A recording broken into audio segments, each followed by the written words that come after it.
Alhamdulillah. Alhamdulillah wa kafa wa salatu wa salamu ala ibadihi allazina istafa. Khususan ala afdalihim wa khatamin nabiyyin Muhammadin al-amin wa ala alihi wa sahbihi ajma'in. Amma ba'du faqad qala Allah tabaraka wa ta'ala kama warada fi surati al-Hashr. أعوذ بالله من الشيطان الرجيم بسم الله الرحمن الرحيم كي لا يكون دولة بين الأغنياء منكم وقال عز وجل في سورة المعارج وفي أموالهم حق معلوم للسائل والمحروم وقال جل وعلا كما ورد في سورة البقرة ويسألونك ماذا ينفقون قل العفو وقال عز وجل كما ورد في آخر سورة الحج فأقيموا الصلاة وآتوا الزكاة واعتصموا بالله هو مولاكم فنعم المولى ونعم النصير وقال جل وعلا كما ورد في سورة الروم وما آتيتم من ربا ليربو للناس فلا يربو عند الله وما آتيتم من زكاة تريدون وجه الله فأولئك هم المضعفون صدق الله العظيم رب اشرح لي صدري ويسر لي أمري واحلل عقدة من لساني يفقهوا قولي اللهم ربنا ألهمنا رشدنا وأعذنا من شرور أنفسنا اللهم أرنا الحق حقا وارزقنا اتباعه وأرنا الباطل باطلا وارزقنا اجتنابه اللهم وفقنا لما تحب وترضى آمين يا رب العالمين. Dear brothers and sisters and sons and daughters in Islam, Assalamu alaikum wa rahmatullahi wa barakatuh. As you know, the subject of my talk this evening is the system of economic justice in Islam. And this is actually a continuation of the talk that I gave last night. So we must recall some of the main items of last night's talk. First of all, we have to recollect what importance Quran assigns to this social justice, which faded away from the minds of the Muslim Ummah as a whole. Just remember the ayat. One of the holy names of Allah subhanahu wa ta'ala, Al-Adl. Then his attribute, Qaimam bil-Qist. Then the sole purpose of the advent of messengers, sending down of the books. What is the sole purpose? لِيَقُومَ النَّاسُ بِالْقِسْطِ. And as a particular person, about Muhammad sallallahu alayhi wa sallam, وَأُمِرْتُ لِأَعْدِلَ بَيْنَكُمْ. And the mission assigned to this ummah, Ya ayyuhalladhina amanu kunu qawwamina bil qist shuhada lillah. And in Surah Al-Ma'idah, Ya ayyuhalladhina amanu kunu qawwamina lillahi shuhada bil qist. Now these ayat, if we keep in our mind, they are very sufficient to know that this is the importance of this collective justice. You know, justice regarding some disputes between individuals. There are disputes, some injustice is done to some person by some other person, and now this case is to be adjudicated by the judiciary. For that the term of Quran is different. Hukum bima anzalallah. This is the term of Quran. وَمَنْ لَمْ يَحْكُمْ بِمَا أَنزَلَ اللَّهُ فَأُولَٰئِكَ هُمُ الْكَافِرُونَ وَمَنْ لَمْ يَحْكُمْ بِمَا أَنزَلَ اللَّهُ فَأُولَٰئِكَ هُمُ الْفَاسِقُونَ فَأُولَٰئِكَ هُمُ الظَّالِمُونَ. So, hukum bayn al-nas bil-Quran. All the disputes that erupt between human individuals, they have to be decided according to the Sharia of Allah subhanahu wa ta'ala and His Messenger. So that is a different issue. This word adl and qist and wazn, as I discussed last night, they refer to the collective system of justice. The just politico-socio-economic order. Now, as I told last night, this concept of collective justice, justice at the politico-socio-economic level, it faded away in the minds of the Muslims. And the reason why? When monarchy was established after the end of the pious caliphate, Khilafat-e-Rashida, now the system changed into monarchy. Imperialism, as Allama Iqbal calls it, the Arab imperialism. And this Arab imperialism suppressed, we can't say, either willfully, consciously or unconsciously, but the outcome was suppression of certain aspects of the teachings of our deen, and those aspects relate to the political system. The republican nature of the Islamic State was suppressed because now it was going to be a dynasty, it was going to be a kingship, one has to inherit from his father, and so on and so forth. So that republican nature, as I quoted Allama Iqbal last night, he says that the republican nature of government is not only thoroughly consistent with the spirit of Islam, it has also become important and essential when we keep in view the new forces that have come into play now in the modern time in the Muslim world. So that republican nature, amruhum shura bainahum, that was suppressed. And now there was authoritative rule. But the second aspect, that was the suppression of the economic system of Islam. And that was the most important aspect. Because you know the kingship, the royalty, that needs wealth. They have to build palaces. They have to raise armies. They must have their bodyguards, and so forth, and so on. So they need wealth. And how to get that wealth? Now that Baitul Mal became the personal property of the rulers. And some other changes also happened, which I will discuss inshallah in detail today. So now, also please recall, it's very famous and very basic to note this hadith of Abu Hurairah radiyallahu anhu. Hafiztu bin Rasulillahi sallallahu alayhi wa sallama wi'a'ain. I collected the knowledge that I got from the Messenger of Allah sallallahu alayhi wa sallam in two pitchers. فَأَمَّا أَحَدُهُمَا فَبَسَطْتُهُ فِيكُمْ. Out of one of those pitchers, I have disseminated and distributed the knowledge amongst you. أَمَّا الْآخَرْ لَوْ بَسَطْتُهُ. But as for the second one, if I distribute that knowledge and publish it, and I distribute it among you, لَقُطِعَ هَذَا الْبُلْعُومِ. This neck will be cut. Why? Because these teachings of the Prophet ﷺ, if they were made known to the public in the days of this monarchy, that could not be tolerated by the monarchy. The living example today is the Saudi Arabian government. They can't tolerate this type of, talk or sermon. You can go on giving the lessons regarding tahara and wuzu and ghusl and so on and so forth, and the issues regarding Sawm, and the nisab of zakah, and so on and so forth, about the modes of worship, about the dogma. Well, these rulers, these kings didn't need to make any changes regarding these things. But the political system and the economic system, they had to be changed to legitimize their own government, their own way of ruling the country. And now today we have to talk about the system of economic justice in Islam. And I think I need not say it, that this is the most important aspect of the three. This, at the level of this society, at the level of state, but at the level of the economic system.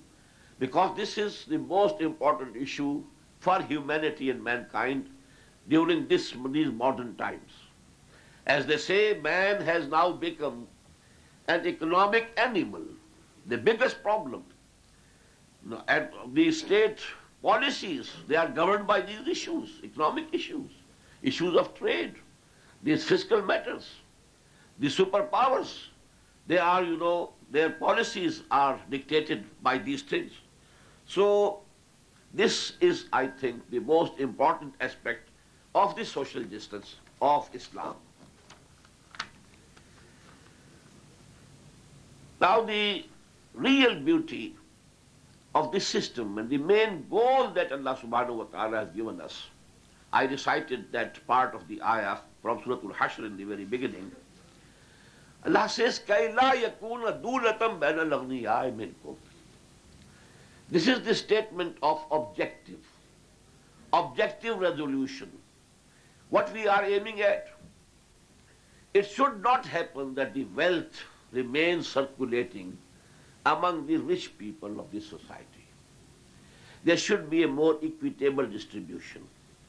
Circulation of the wealth, circulation of what Allah subhanahu wa ta'ala has created for humanity in this world, there should be an equitable distribution. There should be a circulation throughout the society. Not that كَيْ لَا يَكُونَ دُولَةً بَيْنَ الْأَغْنِيَاءِ مِنْكُمْ, that this wealth becomes circulating only among the rich people. So the main goal is equitable and just distribution of wealth. Now, the very special beauty of this economic system of Islam is that Quran has given two sets of economic teachings, quite distinct from each other. Rather, maybe it may be said they are opposite to each other, contradicting each other. But there are two main sets. One set of teachings of the Quran regarding this economic system, we may call it at the level of spiritual level of ihsan, according to the hadith of the Prophet ﷺ. According to the hadith of Jibreel, akhbirni anil Islam, and then akhbirni anil Iman, and then akhbirni anil ihsan. The topmost level is ihsan, where religion becomes beautiful. The relationship between man and his Lord, it becomes a beautiful relationship, a bilateral relationship of mutual love, mutual help. In tansurullaha yansurkum wa yusabbit aqdamakum. And mutually remembering each other. Fazkuruni azkurkum.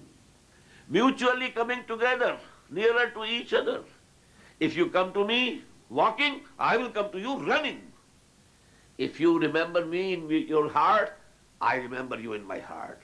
And if you mention me in some public meeting, I will mention you in a very high meeting, of the Marabul Ala, the angels of the highest order. There I will make mention of you. So this is a mutual bilateral relationship which Islam and Quran, for that matter, and Hadith, they term it as ihsan. Wallahu yuhibbul muhsinin. At the level of ihsan, and for general consumption, we may say at the spiritual level, there are four cardinal principles of the economic teachings of Quran. Number one, all ownership is for Allah. Man owns nothing. Total negation of human ownership of anything. What to speak of nationalized ownership? Neither individualized nor nationalized. All ownership belongs to Allah subhanahu wa ta'ala. You are only the custodians, not the owners. Total negation of human ownership. Number two, whatever you get, by whichever method you get it, you are working in the field, you are working in some factory, you are working in some office, you are pursuing some profession, you are a doctor, engineer, whatever you get, don't think it is your earning. It is the gift of Allah. The word earning Quran uses for the evil or good deeds that you are performing. Laha ma kasabat wa alayha maktasabat. Kasb is whatever we are earning actually is for the hereafter. Either the good deeds we are earning as an asset for the hereafter, or the bad deeds we are gathering, which will be the cause of punishment in the hereafter. This is kasb. But whatever Allah gives you, although you have worked for it, but don't think that you have earned it. It's a gift. Fadl. And that is why it was Friday today, you know, and the ayat in Quran in Surah Al-Jumu'ah, when the Friday prayers are over, فَإِذَا قُضِيَتِ الصَّلَاةُ فَانْتَشِرُوا فِي الْأَرْضِ وَابْتَغُوا مِنْ فَضْلِ اللَّهِ وَاذْكُرُوا اللَّهَ كَثِيرًا لَعَلَّكُمْ تُفْلِحُونَ. This is fazl of Allah. What is fazl? Fazl is opposed to ajr and ujrah. If you have worked and you deserve an ajr or ujrat, this is your earning. What is fazl? You had hired a person for 100 rupees as a laborer for the whole day, but you felt that he worked, you know, with the depth, from the depth of his heart. He put in the maximum that he could. So in the evening you gave him 120 rupees instead of 100. 100 is ajr or ujra, his wage. And 20 rupees, that's the gift or the tip or whatsoever you may call it. This is fazl. Fazl is additional. So this is fazl, whatever you get. Because if you think I have earned it, the natural corollary and the natural, you know, logical result will be that you will think that I am free to do whatever I like with it. I have earned it. For example, it was the saying of the people of Hazrat Shoaib alayhi salam, أَوْ أَن نَفْعَلَ فِي أَمْوَالِنَا مَا نَشَاءُ. Oh Shoaib, what are you teaching? You think we cannot do among our wealth whatever we like to do? Well, this is our wealth, and we are entitled to do whatever we like. Because if you think you have earned it, then the result would be that you will claim that you should be free to do whatever you like with it. But if it is a gift, if it is you sort of trust, then you know you will have to see what is the liking or the disliking of whosoever has given you this trust or this amana. So number one was negation of human ownership, total negation. Lillahi ma fi samawati wa ma fil ard. All ownership of whatsoever is in the earth and whatsoever is in the heavens, that belongs to Allah. There's nothing for you to own. You are only custodians. Number two, whatever you get, by whichever method you might have got it, but what you get, it's a gift from Allah. It's fazl, not your kasb. Number three, out of this fazl of Allah, your legitimate right is only your needs. Needs. That's you have to fulfill from this. The rest is actually the right of those deprived people. And this has been placed by Allah subhanahu wa ta'ala in your hands as a test, to test you, whether you give it away to those who are the rightful owners of this. وَفِي أَمْوَالِهِمْ حَقٌّ مَعْلُومٌ لِلسَّائِلِ وَالْمَحْرُومِ. Although أَمْوَالِهِمْ, apparently they belong to them, they are their wealth. But حَقٌّ مَعْلُومٌ لِلسَّائِلِ وَالْمَحْرُومِ. Within this is the right of those people who are asking for some help or who are the mahrumin. You know, these two terms appear in Quran, mutrafin and mahrumin. People who have lot of wealth, mutrafin. And those who are in need, needy people, they are actually the mahrumin. As Quran uses those two words, al-mustakbirun wal-mustad'afun, at the political level, the oppressors and the oppressed, al-mustakbirun and al-mustad'afun.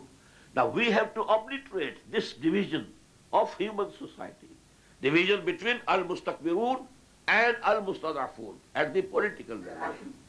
This division between the al-mutrafun or al-mahrumun at the economic level.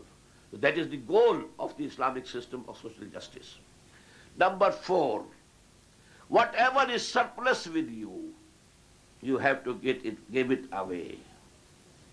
And that is the proper way that you should adopt. يَسْأَلُونَكَ مَاذَا يُنْفِقُونَ قُلْ الْعَفْوَ. This is actually the surplus value of Islamic economics. The surplus value of Marxian, economics is something else. The surplus value here is that you are meeting your needs of daily life. there is some source of income for you. You are working somewhere, you are getting salary, but you are saving something. This saving is surplus. Now, what is the use of this surplus? At the top, give it away to the needy for the pleasure of Allah. This is ihsan, highest level. If you can't do it, if you don't have that courage, okay, give it for goodly loan to someone. Someone else, he is in a difficult position. He needs capital. He can work, but he is falling short of capital. You give this loan to him, so that he can start his business. And when it is in the running shape, he will take away that amount and give it back to you without any increase. The al-qarz hasana. This is the qarz al-hasana. And this is the second level. You have not given it up. It will come back to you, but not with any added interest or something, or any profit, any increase in it. The third thing is that if you want, although there is the system through which your needs are being met, and this is the saving, but if you have gone to the lowest level spiritually, and you want that this saving should also be made a means of earning more, number one, you shouldn't do it. If you have faith in Allah, that Allah will look to your needs tomorrow also. Why are you so much thoughtful about tomorrow? Allah will feed you. Just as Jesus Christ said in his Sermon of the Mount, why do you worry what will you eat tomorrow? Don't you see? Don't you look to the birds? They come out of their nests every morning, and when they return, their Lord has fed them. So, your Lord in the heaven, who feeds these birds, small birds, will he not feed you? But little faith you have actually. Why do you worry? What will you wear? You don't see these flowers in the field. They are wearing, the best colorful dress, these flowers. Who is dressing them? The Lord, who is dressing these small plants and the flowers on there. Will he not give you the dress to cover your body? But actually you don't have the faith. You don't have the confidence. You don't have the tawakkul on Allah. So actually, this making your saving a means to earn more is deplorable in the eyes of Quran, in the eyes of Islam. The best is give it away. That is the best. يَسْأَلُونَكَ مَاذَا يُنْفِقُونَ قُلِ اللَّهُ. If you can't go to that height, okay, give it for some goodly loan without any interest. Allama Iqbal says, Az riba akhir chami zaid fitan kas na danad lazzate qarz hasan. Qarz hasana. It has a pleasure in itself. When you have given your money and wealth to somebody so that he can start his business and he can make it a running affair, and then he returns you, it has a spiritual delight that you can get from it. Kasna danat lazzate qarz hasan. Number third, if you are at the lowest level, that you want to make this saving of yours a means to earn more, the only door open is mudarabah. What is mudarabah? There is some brother of yours who can work, who can engage himself in trade, but he doesn't have the capital. You have this surplus with you, and you are engaged somewhere else. You are serving somewhere or so forth, or you are working in the fields, and now this surplus has accumulated with you.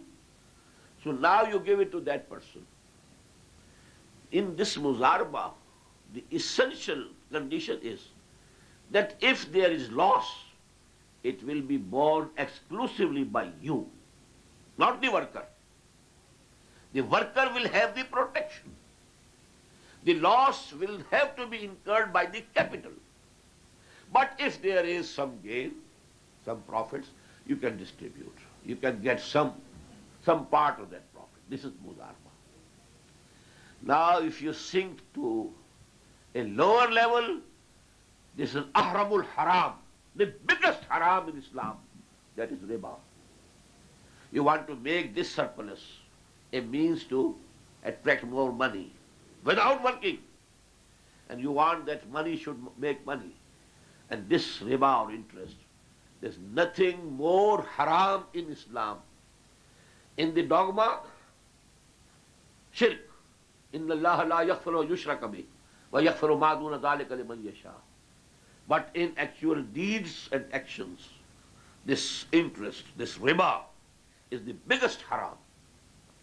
As we find in Quran. If you don't give it up, then there is an ultimatum to you from Allah and His Messenger. Ultimatum of war. فَأَذَنُوا بِحَرْبٍ مِّنَ اللَّهِ وَرَسُولِهِ. If you don't give it up. And this ultimatum doesn't come in Quran regarding any other sin. So this is, in no way it is permissible. So that is the way of this surplus value in Quranic philosophy, economic philosophy. Now come the second set of the teachings of Quran. At the legal level, that was at the level of ihsan. And now we are discussing the level of Islam, legal level.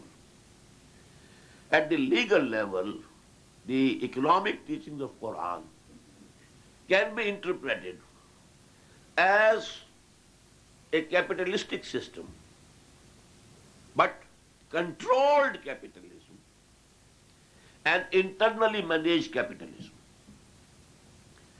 What are the principles of this capitalism?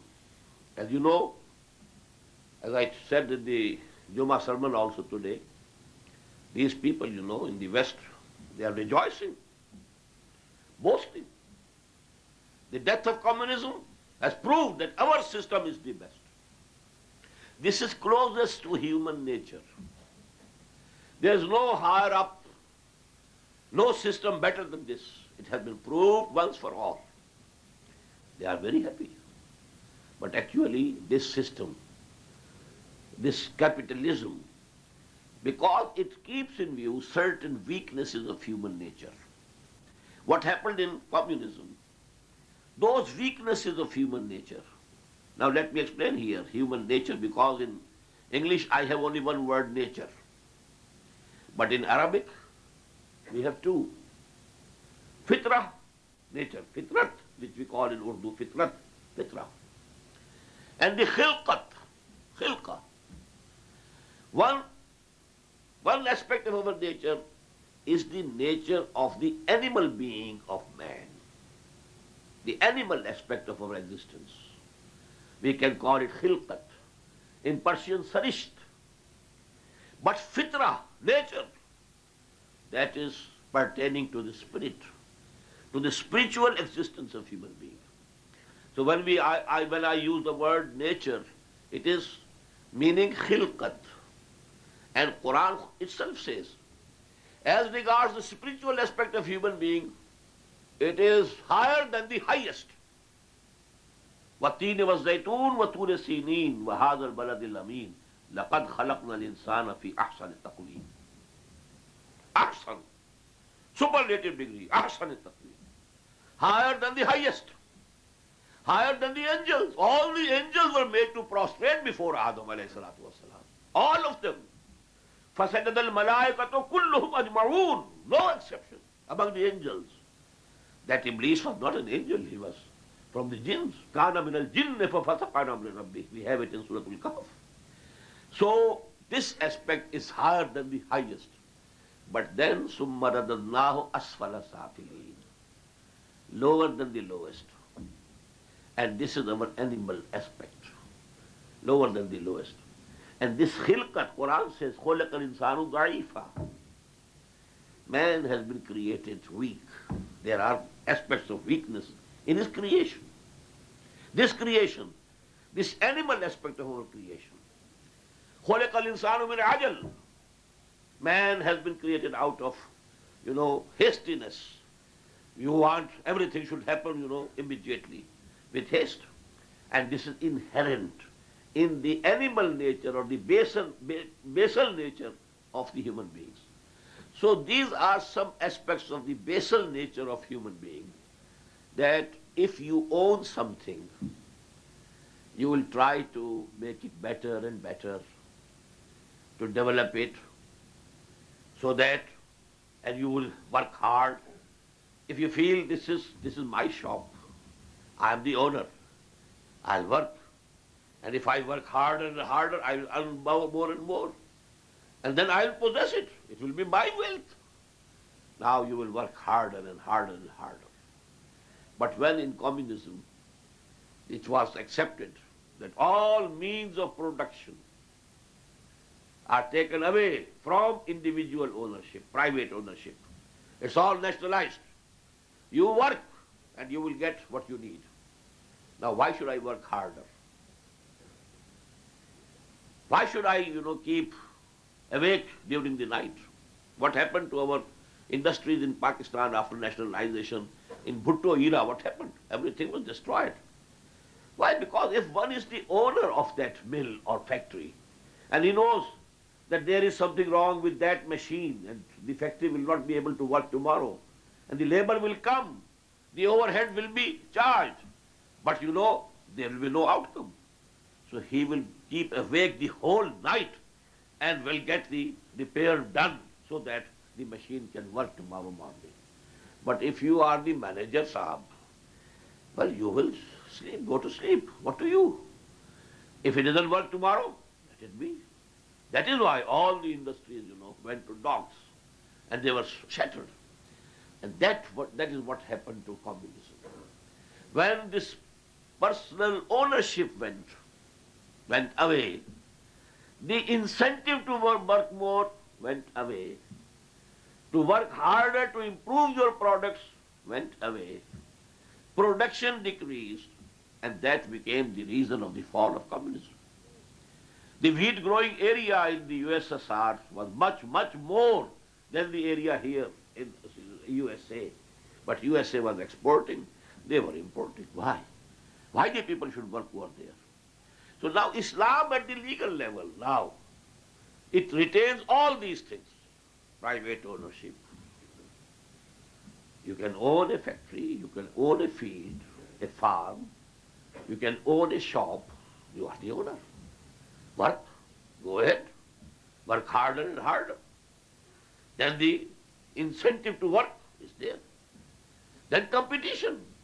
You want to sell your product, you must improve it. The neighbor, the other shopkeeper is also selling it. So you have to be lower in price for competition. And you have to improve your product. All these things, these basic weaknesses of human nature. This is not the higher nature of man. This is the lower nature of man. But these weaknesses are there. Quran says, خُلِقَ الْإِنسَانُ ضَعِيفًا. Man has been created weak. These are the weaknesses of that basal nature of human beings. And Quran caters for these aspects, okay? You can own this, private ownership, personal incentive, market economy, demand and supply. If the demand is more, supply is less, let the prices go high. There should be no artificial controls. If the demand is low, supply is more, well, the prices will fall. There should be the natural forces, market forces, the hire and fire. You want to employ a person, and you have settled with him, this is going to be the remuneration, but then you find he is not working to your satisfaction. You should be allowed to fire him, just as you had the authority to hire him. All these principles of this Western capitalism are present at the legal level in Islam. And that way, Islamic economics can compete the Western economics. But there are two things. One thing is common between the Western capitalistic system and the Islamic capitalistic system at the legal level. That is internal management.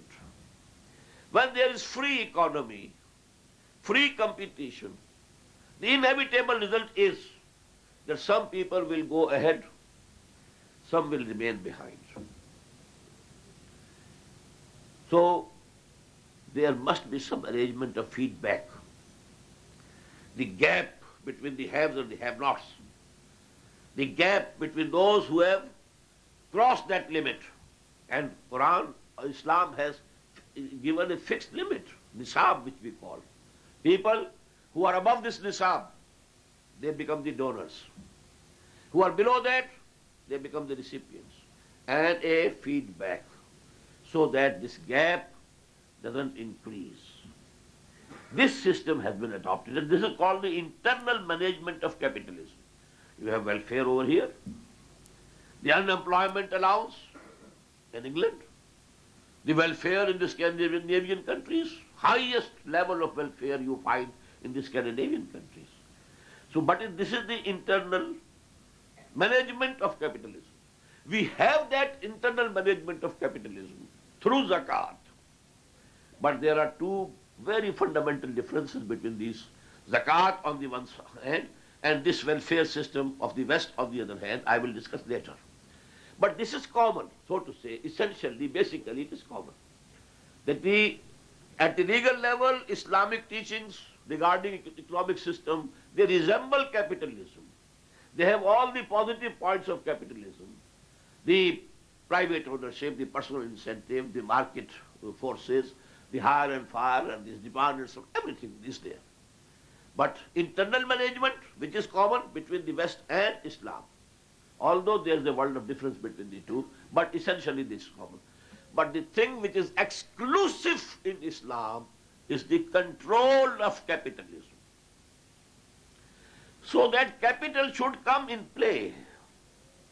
There should be sarmaya kari. The sarmaya, the capital, should come in the field and play an active role. But it should not be sarmaya dari. It shouldn't become so important, so forceful as to govern the whole system. So you have to change this jinni, this capitalism. This capital is a jinni, and it must be changed. As we know that the jinns who were serving Hazrat Sulaiman alayhi salatu wasalam, they were, tied up in chains of iron. So you have to change it. Otherwise this capital is the biggest jinni, and it covers the whole, So actually, that is the number one riba, haram. Capital earning by itself, without labor, haram. There are certain forms of capital which are allowed earning without labor. I will talk about them later on. But essentially, capital only as capital to be taken as earning agent, haram. So, what we say in Urdu, paisa paise ko khinchta hai, rupiya rupiya ko khinchta hai, that is obstructed here. Work with it, go ahead. Your labor should be put in, that you gain, whatever you have, you can get. But riba, earning only on the basis of your capital, is haram. Number two, speculation, gambling, haram. Earning only on the basis of chance. What is gambling? Chance only. No labor. And mainly, there's no, intellectual input also. It's mere chance, gambling. Both these things. Although in any proposition, economic proposition, there must be capital, there must be labor. Then a third element also remains there, chance. At one time, the same labor, same amount of capital, same labor produces some other results. On other occasions, the same labor and same amount of capital, they produce a different result. And that is the factor of chance. But earning only on the basis of chance is haram mutlaq, maisir. Earning only on the basis of capital is haram mutlaq. What is permissible? One thing I have told you already, muzarba. In muzarba also, somebody is not working. He has given his capital to a person who is working. But here, it has been compensated. By what? By the fact that if there is loss, you will bear the whole loss. The worker will bear no loss whatsoever. The rights of the worker are protected. The whole loss will be borne by the capitalist. So this way it is compensated. And there is another form in which we may say that the capital is earning only as capital without labor. And that is, well, you have built a house and you have rented it out. Now, people say, if I give 1 million rupees to somebody and I say, give me 1,000 rupees every month, you say it is haram. But if I have built a house of 1 million rupees and I rent it out for 2,000 rupees per month, you say it is halal. It is halal, no doubt. What's the difference? Well, this is fluid capital. If you give 10 lakhs of rupees, 1 million rupees to a person, it is fluid capital. It can increase, it can decrease. Maybe it becomes half. Maybe it is doubled. But the house, it is fixed form of capital. What will the person get out of it? He will live here for 1 month. For this fixed benefit that he had taken out of this house of yours, he is paying a fixed rent. But because of that cash, there are so many possibilities. He might have been earning, he might have been losing. And you say, no, I have to get my pound of flesh. That has to come to me anyhow. Well, this is absolutely illogical. So some forms in which we can say, we may say, somebody can say, that here only the capital has become an agent of earning. But there are basic differences. Basically, the principle remains that capital as capital, it is not an earning agent, without labor. And chance, mere chance being the basis of earning is haram. These two things, they limit the activity of capital, which I said, it is as if we have chained this genie. You let it work in the field, but you keep it chained. And that is the beauty of Islamic economic system. Now about this riba of cash, and then there is riba of land. One thing we must remember, that the ayat which declared the abolition of riba, final abolition, they were revealed in the 9th year after Hijrah. And after that, there was very little time for the Prophet ﷺ to tell in detail the Muslims which transactions include riba and involve riba. That is why we find the hadith, the asr of Hazrat Umar radiallahu ta'ala anhu, that the Prophet died and we couldn't understand the whole implications where this riba is involved. So the inference that he derived out of it was, فَدَعُوا الرِّبَا وَالرِّيبَا. So you give up riba and everything where there is a doubt of riba. Maybe it's not 100% riba, but there is some element of riba included here. Some doubt. Give it up. It is so wicked a thing, so bad, that this doubt, don't take the benefit of doubt. Rather, this doubt should be, the result of this should be that you give that also, which is not definitely riba, but there is some possibility of involvement of riba in that. But what we did, under the influence of the kings, we allowed certain transactions which became the basis of riba. First of all, there came the issue of the riba of land. Land belongs to me. You are the cultivator, the peasant, and the crop we shall divide. What is it? It is not muzaraba. Because if the crop fails, the capital, the land is there. No damage has been done to the land. The total loss is to the cultivator. So the qiyas is not of mudarba, it is sood, it is riba, haram. And that is the hadith of Rafi ibn Khadij radiyallahu ta'ala anhu. He was a muhajir. The Prophet one day, he came from outside Medina, and in the outskirts of Medina al-Munawwara, he found in a field, Rafi ibn Khadij was working in the field, in the farm. He said, how come? How come you here? You are a muhajir, how are you working in this farm? He replied, the land belongs to such and such Ansari. I'll work on it. And we have decided that we shall divide the crop amongst ourselves. Now, prepare for the shock. The judgment of the Prophet was, قَدْ أَرْبَيْتُمَا. You have involved yourself in a transaction of riba. رُدَّ الْأَرْضَ إِلَىٰ أَهْلِهَا. You give back this land to the people who own it. خُذْ مِنْهُمْ مَا أَنْفَقْتَ. Take from them whatever you have spent. You have spent something on seed and something, maybe on manure or something, fertilizer or whatsoever. Whatsoever you have spent, take it from them. And رُدَّ الْأَرْضَ إِلَىٰ أَهْلِهَا. This transaction is riba. So this absentee landlordism was declared to be riba by Muhammad sallallahu alaihi wasallam. And that is why Imam Abu Hanifa declares it to be haram. Haram mutlaq. Imam Malik declares it to be haram, absolute haram.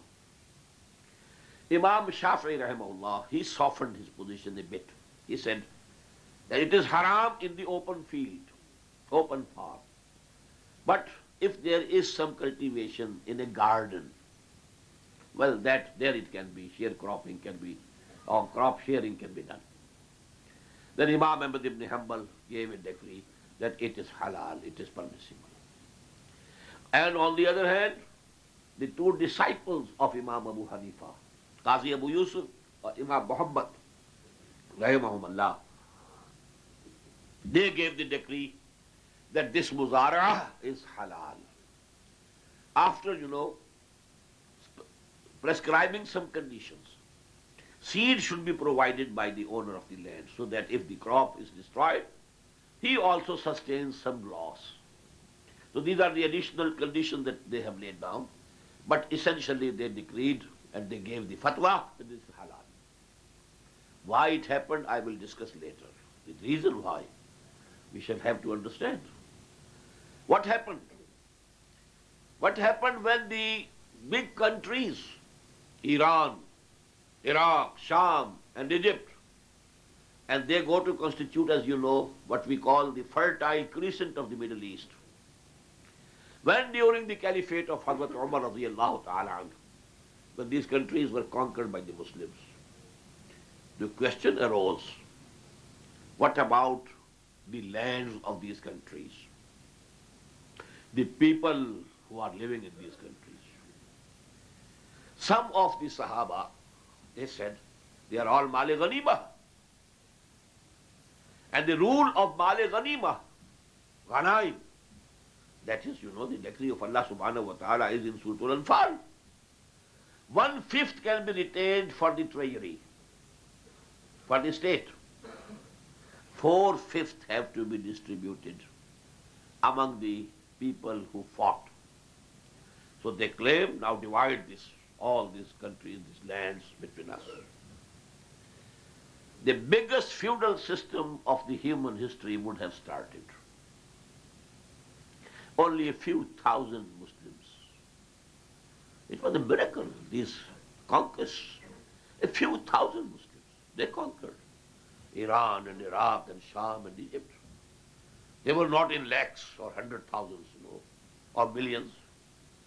So now, had it been accepted by Umar radiallahu anhu, then the biggest and the worst form of feudal system would have started. Hazrat Umar said, the first ayah that I quoted, كَيْ لَا يَكُونَ دُولَةً بَيْنَ الْأَغْنِيَاءِ مِنْكُمْ in Surah Al-Hashr. In Surah Al-Hashr we find the instructions of Allah subhanahu wa ta'ala regarding amwal fay. Whatever you get, the Muslims get from the non-Muslims, from the kuffar, without fighting. This is fay. And this fay is wholly, solely, exclusively for the treasury, for the Muslim ummah, for the state, and nobody has any personal portion in it. Hazrat Umar said it is fay. And Male Ghanima will only be those things which we will get on the battleground. On the battleground, battlefield. Whatever you got, you may have got swords and spears and so on and so forth, and you know, goats and sheep and horses and camels and so on and so forth, and maybe the POWs, they can be taken as slaves. So this is Male Ghanima, on the site of the battle. But the whole country is not Male Ghanima. This is Male Fay. And this will remain in the custody of these people. The Romans in Syria, and the Coptics in Egypt, and the Majusis, you know, in Iran, they will retain it. They will work on it, and they will pay kharaj to the treasury of the Muslim Ummah. And this kharaj will be used for the welfare of the whole Ummah. It will be distributed among the whole Ummah. So that is actually, that belongs to the whole Ummah, not to those people who took part in that fighting. So there was a disagreement and much argument from both sides. There were, you know, senior Sahaba on this side also who claimed that this is Male Ghanima. But Hazrat Umar had his arguments. Then a committee was formed. 5 companions of the Prophet from Aus, the tribe of Aus. 5 from the tribe of Khazraj. And they looked into the matter. They listened to the arguments of Hazrat Umar, radiyallahu ta'ala an, and the arguments of those other people who were claiming that all this is Male Ghanima, this should be distributed amongst us. And then they decided that the opinion of Hazrat Umar is correct. On that basis, a rule was formulated forever. And that is, if any land is conquered by Muslims at any time in history, the lands of that country will be kharaji. They will not belong to any one person, any individuals. But those people who accept Islam without fighting, Muslims have not conquered it, those people, their lands will belong to them. And they are called ushri. They will pay ushr out of it. Because, just as we have the example of Medina, Muhammad sallallahu alaihi wasallam didn't conquer Medina. The people from Medina, they accepted Islam without fighting. And then they went. And after the Bay'ah of Aqaba Saniya, they invited Muhammad sallallahu alaihi wasallam to come to Medina. So, the lands in Medina were ushri, were owned by the individuals, and only ushr, 1/10 of the total produce, or 1/20th. This is to be given as zakat, and the rest is yours. But the lands, the countries which have been conquered by the Muslims, the lands will be kharaji. And those people who are working before, they will continue working over there. But they will pay kharaj, maybe 50% of the produce. That will go straight to the Baitul Mal of the Islamic State. And that will be used for the defense purposes, for the purposes of common welfare, etc., etc. But now what happened when monarchy was established? As you know, monarchy has its own feet. And the feet of the monarchy are the feudal lords. The 10,000 mansabdar and 5,000 mansabdar or 20,000 mansabdar or 30,000 mansabdar of the Mughal Empire, we know it. The barons and lords of Europe, they are the feet of monarchy. And when you have given big lands to them, they can't cultivate it themselves. For that you need absentee landlordism. So when the so-called Khulafa of Banu Umayyah and the so-called Khulafa of Banu Abbas, they gave, jagirs, big land holdings to people who were supporting them.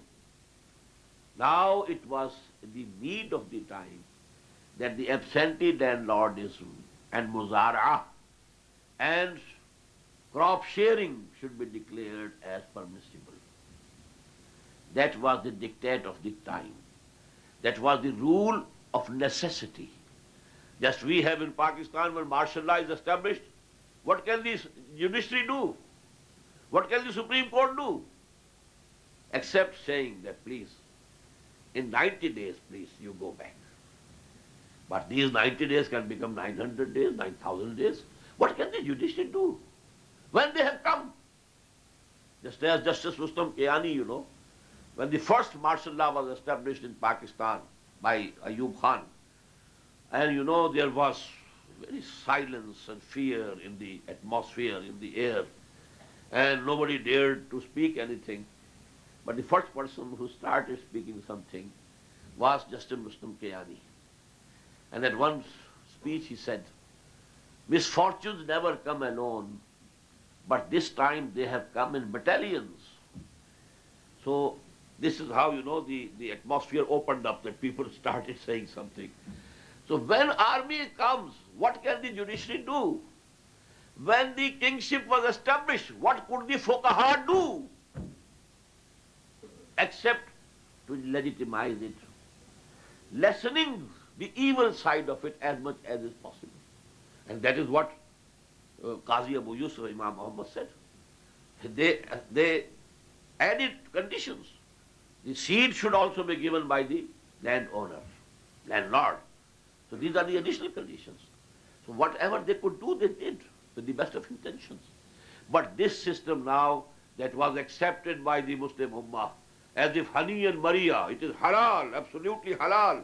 And mazara, whatever you are earning through this, there's no doubt, iota of a doubt in it.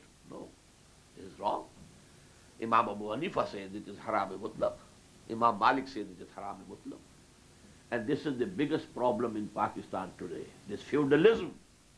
And this feudalism cannot be rooted out through fiqh. Please note it. These fiqh, schools of fiqh, when they were established in the days of monarchy. Under this pressure, under this roof. Well, after the end of the past caliphate, a few attempts were made to restore the caliphate and to obstruct this corruption of the caliphate into monarchy. Hussain ibn Ali radiallahu anhuma came in the field. He laid down his life and the life of so many of his close relations, but failed. Abdullah ibn Zubayr came in the field, but failed. Imam Zaid came in the field, but failed. Hassan Zakiyah came in the field, failed.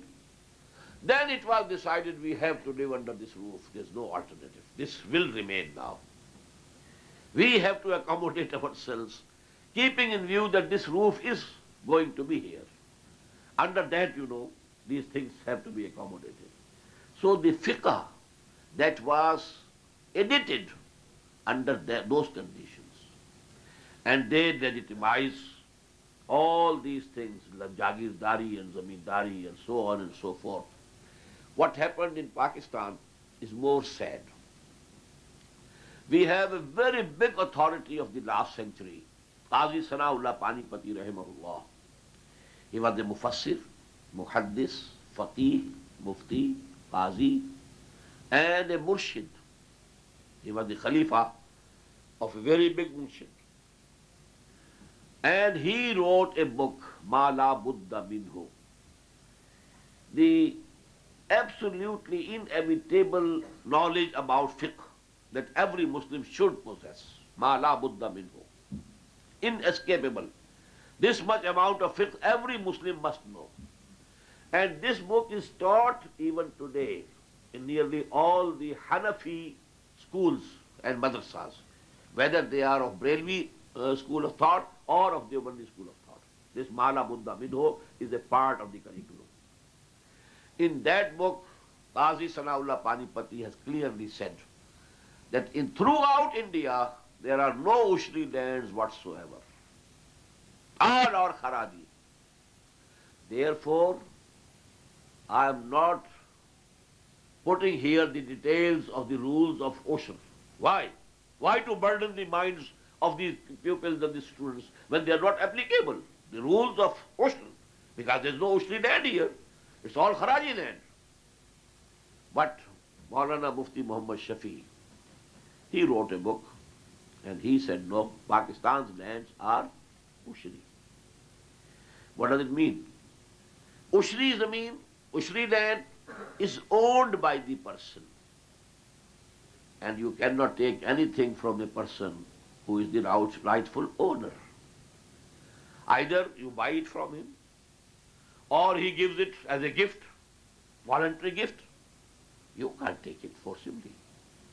That is why the son of Maulana Mufti Muhammad Shafi rahimahullah, Mufti Taqi Usmani, sitting as a judge in the appellate bench of the Federal of the Supreme Court, Federal Shariat appellate bench of Supreme Court, he has given the verdict, no land can be taken back from the landowners in Pakistan.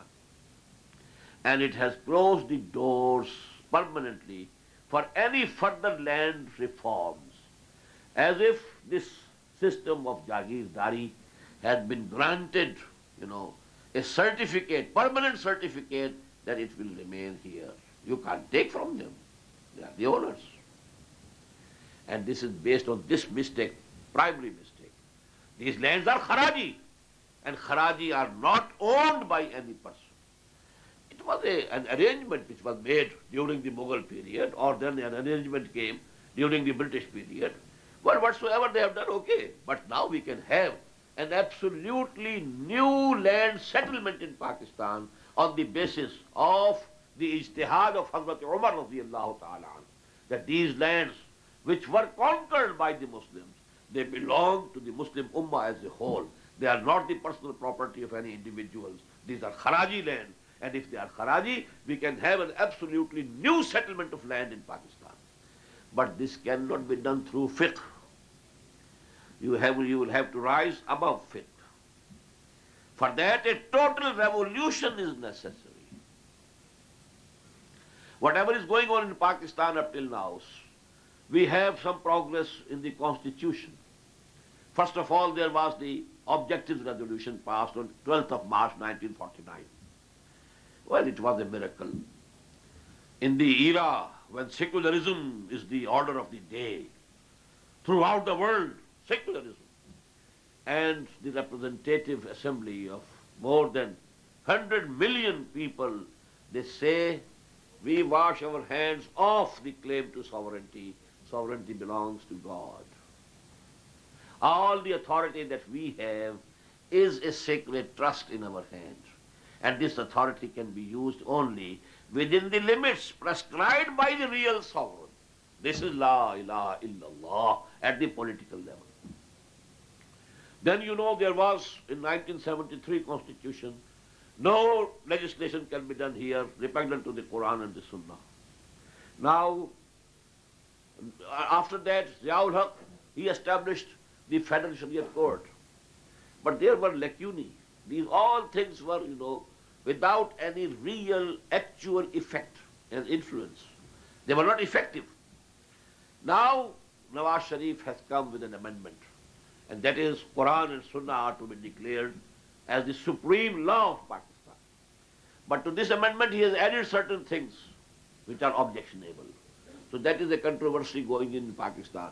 But what I want to say here is that even if this process reaches its culmination, and even if through this soft revolution, as some people have called it, it's a soft revolution without bloodshed, without any anarchy and so on and so forth.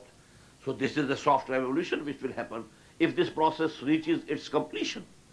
But if it reaches its completion, even then, these problems will not be soluble. They won't be solved because you can't go beyond fiqh, just as in Iran. They could not go beyond the fiqh Jafri. That is why they couldn't make any fundamental change in the economic system. And that is the failure of the revolution. Same way, the Taliban in Afghanistan, they can't go beyond the fiqh of the school of Abu Hanifa, rahimahullah. And there, as I told you, these things, they have been legitimized. So this Jagirdari and feudalism, that will remain. But to abolish these things, we need not a cold or soft, but a hard revolution and a hot revolution. What will be the process of that revolution? That I'll discuss tomorrow, inshallah. But let me discuss the other aspect also. Under this fiqh, the riba on cash, the riba on land, the absentee landlordism, riba on land, about which Allama Iqbal has very beautifully said. खुदा आ मिल्लत तेरा सरवरी दाद के तकदीरश बदस्ते खेश बिनवश्त. Allah gives glory to that nation, the people of which nation they write their destiny with their own hands, they work with their own hands. Baha qawme sarokare na darat. Allah has no connection whatsoever with that nation, those people, dehkanash baraye digra kasht, whose farmer is cultivating the land for somebody else, not for himself. His sweat and blood. But the produce, the lion's share will go to the zamindar, to the landlord, to the jagirdar. And maybe his, children are hungry. And the children of those jagirdars and landlords, they have, they are in all luxuries. What to speak of their children? Their dogs, just as we heard just now. That how come Allah doesn't love me when my dog has an air-conditioned, dog house? So these things, they have it. So this zulm, this can be established only through a total revolution, not a revolution which is coming through fiqh. This fiqh, which was edited under the influence of the kings, in the era when this imperialism had taken deep roots in the Muslim society. Now the same thing has happened to the riba on cash. Two transactions were declared as permissible and mubah and jais. Number one, if you buy this glass cash, it's for $2, for example. But if you pay after 1 month, it will be $2.50. What is it? Is it not riba? What does the common sense say? It is riba. But this is called in fiqh bay' muajjal, and they have declared it to be legal, permissible. Another thing, bay' murabaha. We agree among ourselves. You are the seller, I am the purchaser. I agree. Well, I give you 10% profit. Whatever you have spent on this thing, you charge 10% and I'll pay you. This is bay' murabaha. Ribh means profit. Murabaha, bab mufa'ala, mutual consent about the profit. This is bay' murabaha. But this bay' murabaha was due to what? Supposedly I have to purchase something, but I don't have time to go to the market, see the shops, and compare the prices, etc., etc. I rely on a person, on a shopkeeper. And I say, okay, you have purchased it, and it's your right that you must have some profit over it. I grant you 5% or 10%, and you tell me, and I'll pay you. Okay. It's logical, it's correct. But now on the basis of this bay' murabaha and bay' muajjal, the whole so-called Islamic banking system is being evolved. All interest. But the labels have been changed. You go to the bank, previously you used to have so many millions, in loan, so that I can go and purchase the machinery for that factory or mill. And this much percentage of interest I pay. Now you go to the bank, I need that machinery, okay, we shall purchase it for you. And you agree to 10%, 20% increase? Oh, yes. Okay, this is halal. Well, the agreement is there also. When you take some loan from the bank, you agree to it. So agreement is nothing. But there it was your own money, not on credit. You were not purchasing on credit. Here you have no money.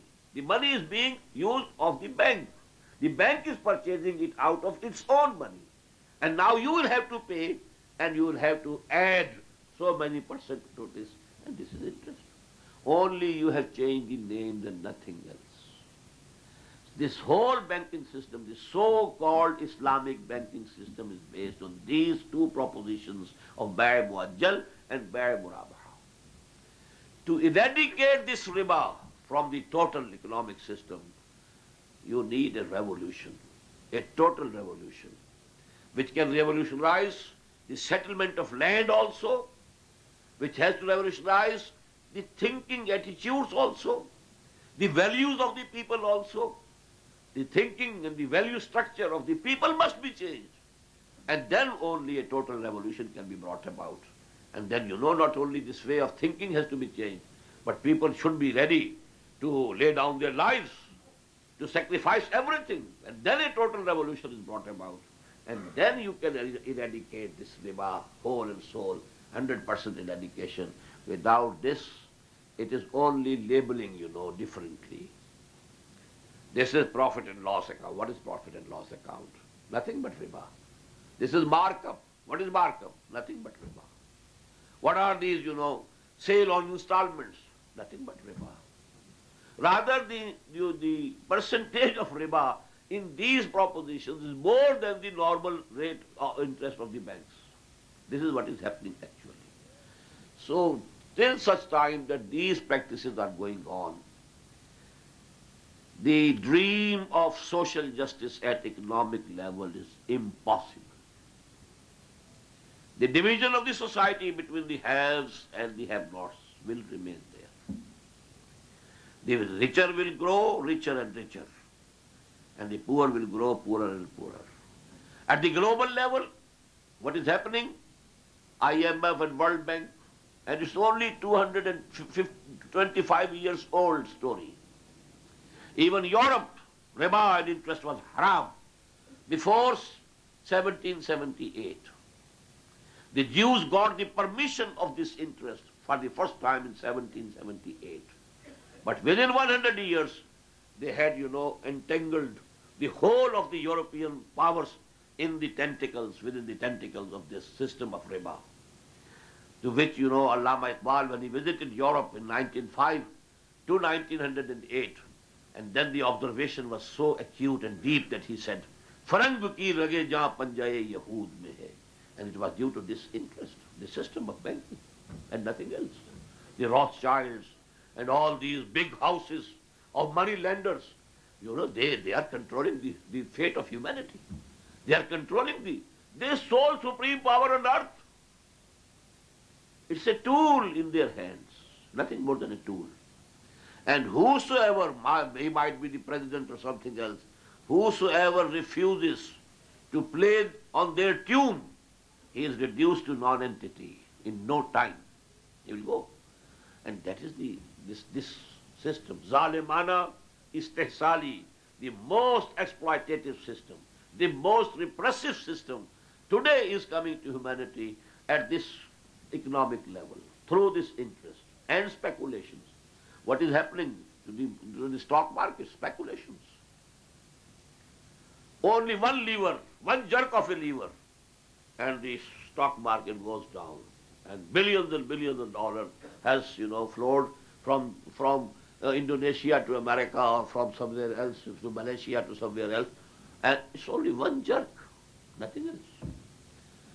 And that same jerk will one day, it will break away this United States of America into pieces. When the Jews come to the final decision that now the people of North America, the United States of America, they have become conscious of our designs. And now they are not going to play as puppet in our hands. One jerk of that lever, and that lever is in their hand. And that will be disastrous. one of the supreme powers on earth, which was much ahead of the United States of America in the, space technology. And there was no bread to be eaten. This happens just a few years back. And this can happen anywhere, at any time. But this is the system which Islam has given. Zero rate of interest. Then partnership, shiraka, muzaraba, the association, the basis of association which Islam has given. Now in the end, as I told you, that I'll discuss what is the difference between the internal management in Islam of the capitalism and the internal management of this Western capitalistic system. First of all, the difference. For this welfare, you get money through taxes. For that welfare in Islam, you get money through zakat. And zakat is a mode of worship. It's not a tax. There's a world of difference between the mental attitude of a person. When he is giving zakat, he is giving the right of Allah subhanahu wa ta'ala.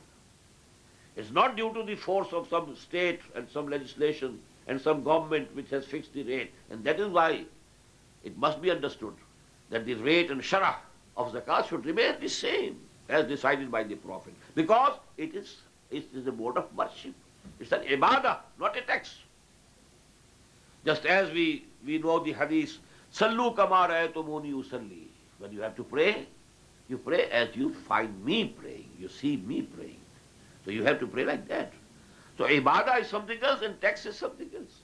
So in this same way, the basis and the detailed rules of zakat have to be preserved, the same as were given by the Prophet ﷺ, because it is one of the ibadat. It's not a tax. And this makes the whole difference. And number two, when you are taking something from the welfare, you think it is your right. But the teaching of the Prophet ﷺ about zakat and sadaqat is asahun nas. This is the dirt of the people. Avoid it. Work with your own hands. A man came to him. I'm very poor. Please help me somehow. And the Prophet saw he was, an able-bodied person. He said, if you have got something, anything. I don't have anything except a cup and except one, sheet of cloth, and that's all. Okay, bring these two.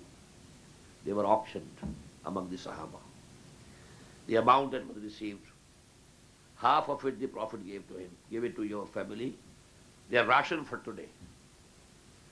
And with the remaining half, he brought, the X, what should we call the cutting, part. X, yes. And then he put the handle by his own hand in that. He said, go out and you bring wood for the people here and you sell the wood, firewood, and work. After a few days he came and he was well-to-do, self-sufficient. So avoid zakat. Don't take zakat. These are asaful nas. They are the dirt of the people. Why take it? Why not work? It's against your self-respect. That is something absolutely different. So we find, the tradition that during the caliphate of Hazrat Umar radiallahu ta'ala, people used to roam about with zakat they wanted to give to somebody. There was nobody to accept it.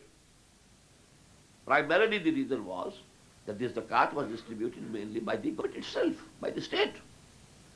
But here also, please, I think it's a proper time to give you two terms regarding zakat. The wealth on which zakat is to be levied can be divided into two types, just as the land, kharaji and ushri. The lands of Indonesia and Malaysia, they are ushri. They were not conquered by Muslims. But they accepted Islam due to some traders, Arab traders, or some awliya Allah and Sufis and so on and so forth. So their lands are ushri, not haraj. But the lands, the whole of Indian subcontinent, it was captured and it was conquered by sword. So they are kharaj. In the same way, the wealth on which zakat is to be levied is of two types. One is zahiri, amwal zahir, apparent. Well, this is the shop, this is the store, and goods worth 5 million are here. This is amwal zahir. This is the herd of the camels, 100 or 200 camels are present here. There is the herd of the goats or the sheep, so many sheep are here. They are amwal zahira. The zakat on this amwal zahira is taken and collected by the state, by the government, and forcibly, accounting everything. But somebody has something in his home, some cash, some ornaments, some jewelry, something of that sort, something he is keeping for any bad time. Well, these things are amwal batina. And the zakat of amwal batina is to be given by the individual himself. Well, the state is not going to search their houses, where you have kept anything, any cash, any jewelry or any ornaments, or gold or silver, no, nothing. Amwal batina, you pay zakat. If you like, you can pay to the government. If you like, you can pay to the people, needy people yourselves. Government has nothing to do with it. But amwal zahira, the zakat will be taken by and collected by the government. So there was the controversy in Pakistan when Ziaul Haq, he, established the system of zakat, which was a mockery of zakat actually. And it brought bad name to zakat. It didn't do any good to the people or to the country or to the deen itself, but it was a mockery of it. But there was a controversy that bank deposits, they are amwal batina or amwal zahira. The opinion of Maulana Mufti Mahmud, rahimahullah, he said they are amwal batina. And the state cannot forcibly deduct from those bank deposits the zakat that they are deducting. But the opinion of Maulana Mufti Taqi Usmani was that no, these are amwal zahira and the government is entitled. And during the heat of argument, when they were, arguing with each other in the madrasa of Binori town, in the heat of argument, he had the attack, Maulana Mufti Mahmud, heart attack, and he died on the spot. So these are two types of amwal. But the beauty in this internal management of Islamic economic system, although it resembles capitalism, all those positive points, positive regarding the basal nature, the animal nature of human beings, those conditions are fulfilled. But this internal management, that is a lot different from the internal management of the Western capitalism. And the most special and exclusive thing is this eradication of riba and gambling and speculation and rishwat also, bribing. وَلَا تَأْكُلُوا أَمْوَالَكُمْ بَيْنَكُمْ بِالْبَاطِلِ وَتُدْلُوا بِهَا إِلَى الْحُكَّامِ لِتَأْكُلُوا فَرِيقًا مِنْ أَمْوَالِ النَّاسِ بِالْإِثْمِ وَأَنْتُمْ تَعْلَمُونَ. Here also I want to rectify one mistake. We think Rashi is the person who is accepting bribe. No. According to Arabic language, Rashi is the person who is offering bribe. Murtashi is the person who is receiving the bribe.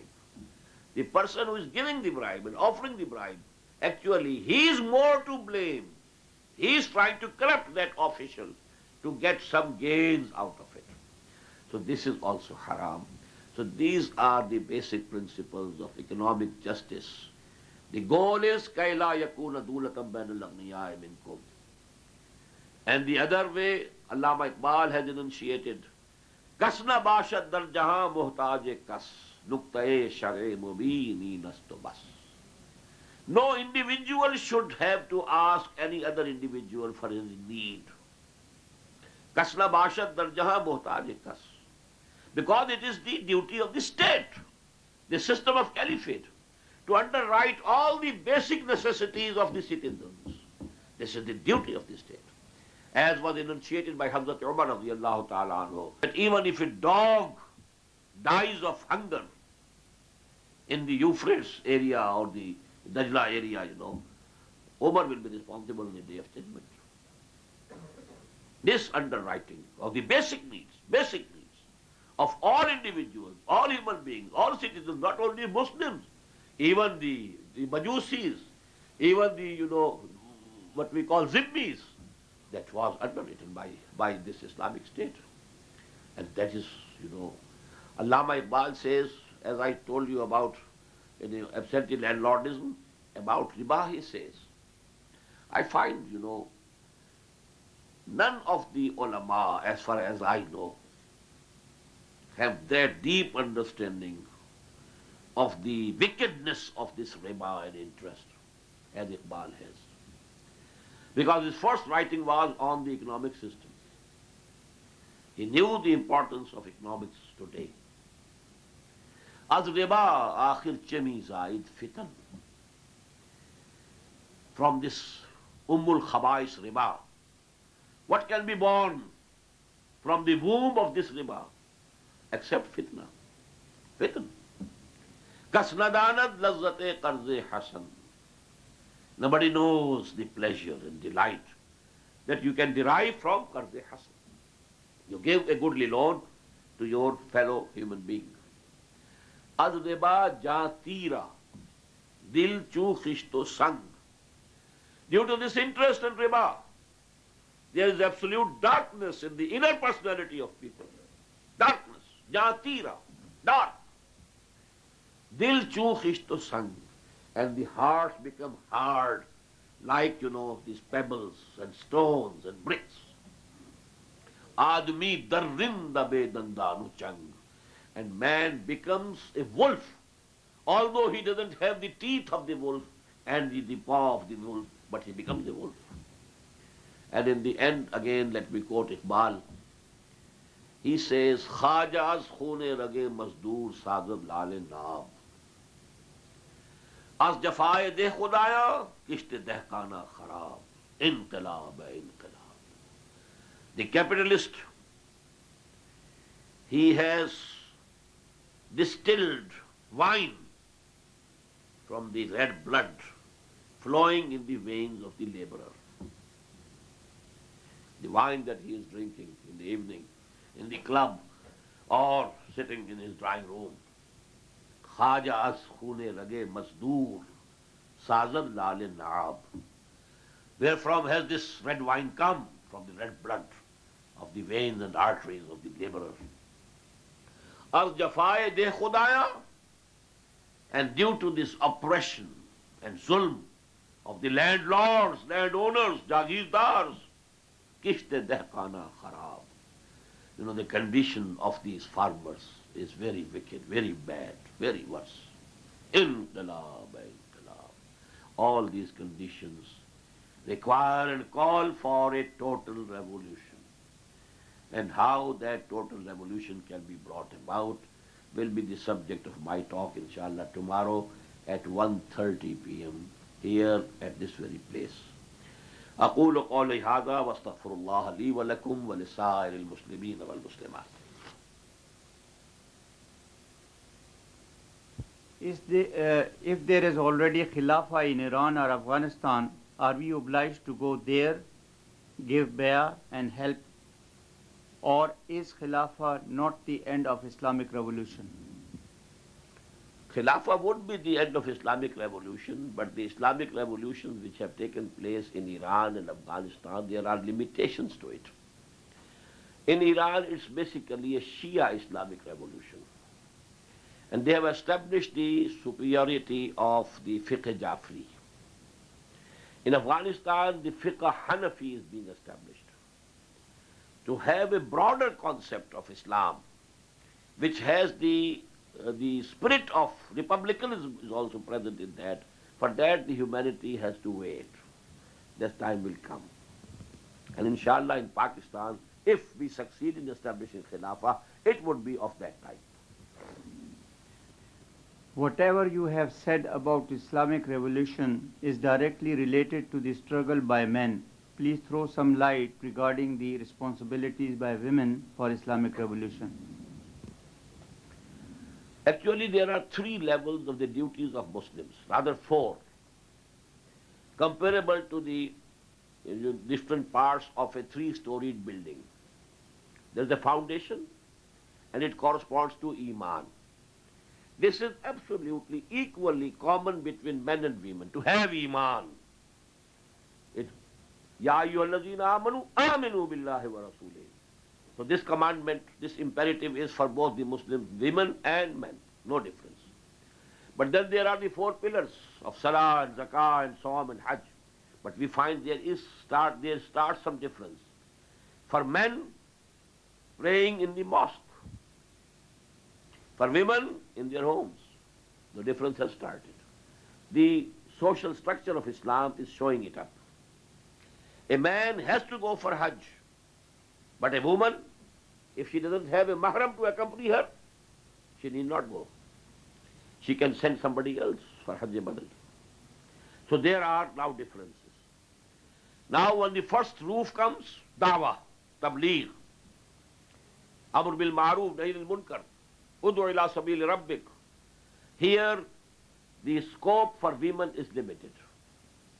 Their own families, their own relatives, the mahram mard, only mahram mard, not the la mahram mard. Males only those listed in Quran as mahram. And the females and the Muslim ladies, they can do dawah work. But for the males, the field is very broad and open. Come higher up, and that is now iqamat ad-deen, the actual struggle of this tasadum, this collision. Here the role assigned to women is indirect, not direct. They prepare their relatives, their sons for this. They make it easy for their husbands to engage in this struggle, to less and less put their own burden on them, take more and more duties about the offsprings, about the sons and daughters on their own shoulders, and leaving the males, free to work for this purpose. So that will be their indirect contribution to the act of iqamatuddin. And when it comes to war, well, they are not obliged to go to war. So there are slight differences, but basically the structure is the same. Is the propagation of the ideology directed toward Muslims only or everyone? Meaning, do we call non-Muslims directly to the ideology? Yes, surely. If we have the uswa of Muhammad sallallahu alaihi wasallam, he was calling the non-Muslims the kuffar. And if you have to work here in America, you have to engage with them. That is a must, and that you must do. I think we have some questions, but because of shortage of time, because of Salatul Asr time, it's already 3:45. We'll break and we'll thank Dr. for his illustrious lecture. Assalamu alaikum.